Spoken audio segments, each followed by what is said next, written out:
Selamat sore semuanya, perkenalkan nama saya Stefanus Oktoberiko dari Prodi TI tingkat kedua.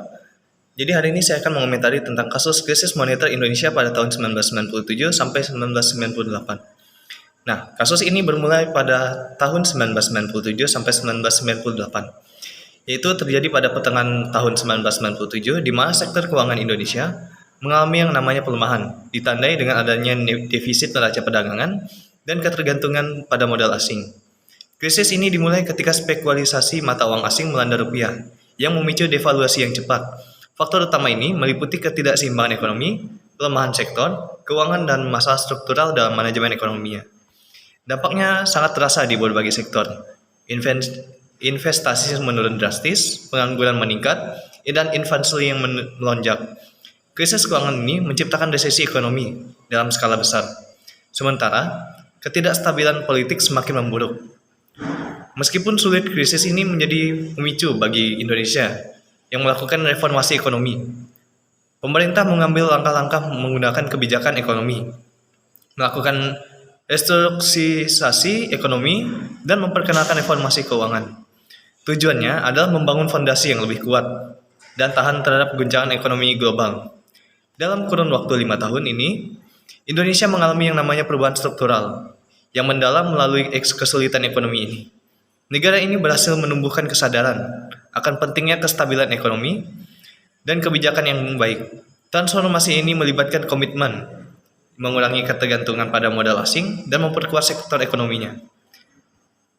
Nah, jadi dari materi di atas tadi itu, Indonesia mengalami yang namanya penurunan pada sistem ekonominya, mulai dari sistem rupiah, pelemahan sektor keuangan, masalah struktural, dan juga dalam manajemen ekonominya. Hal ini ditandai dengan adanya penggunaan modal asing pada sektor-sektor di berbagai sektor politik, ekonomi, dan juga masyarakatnya. Dengan ketidakstabilannya politik tersebut semakin memburuk, ditambah waktu itu Indonesia memasuki yang namanya masa reformasi, sehingga keuangan ataupun ekonomi Indonesia semakin memburuk, dan juga ditambah dengan politik yang belum stabil pada masanya. Setelah itu dampaknya itu bisa di berbagai sektor juga. Jadi inti dari krisis ini, depresi ekstrim nilai tukar rupiah menciptakan gelombang masalah ekonomi yang melibatkan sektor keuangan dan ketidakseimbangan ekonomi dan masalah struktural lainnya. Jadi pemerintah pada masa itu melakukan berbagai kebijakan. Yang pertama, adanya menumbuhkan kesadaran akan pentingnya kestabilan ekonomi dan melibatkan komitmen untuk mengurangi ketergantungan pada modal asing dan memperkuat sektor ekonominya dalam negeri. Jadi Indonesia melakukan yang namanya pengurangan modal pada modal asing, artinya mengurangi pemakaian modal asing pada APBN dan juga pada sektor ekonomi lainnya, sehingga dengan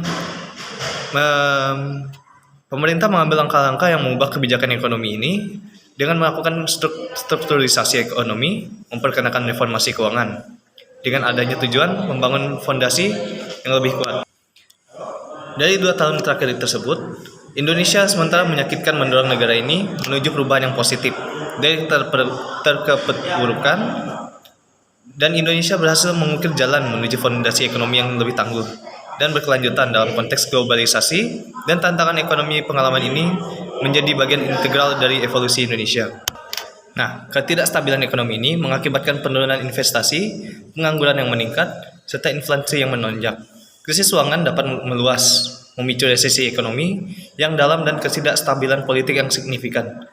Meskipun krisis tersebut membawa dampak ekonomi yang sangat sulit, namun dalam jangka panjang, Indonesia mengambil langkah-langkah untuk melakukan reformasi pada ekonominya.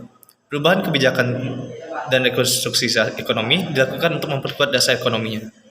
Jadi, untuk kesimpulannya, secara keseluruhan, krisis moneter 1997 sampai 1998 di Indonesia bukan hanya merupakan titik puncak kesulitan ekonomi, tetapi juga sebagai pendorong untuk perubahan yang mendalam dalam upaya membangun fondasi ekonomi yang kuat, kokoh, dan tahan terhadap goncangan global. Jadi, Indonesia semakin melakukan rekonstruksi pada struktur ekonominya.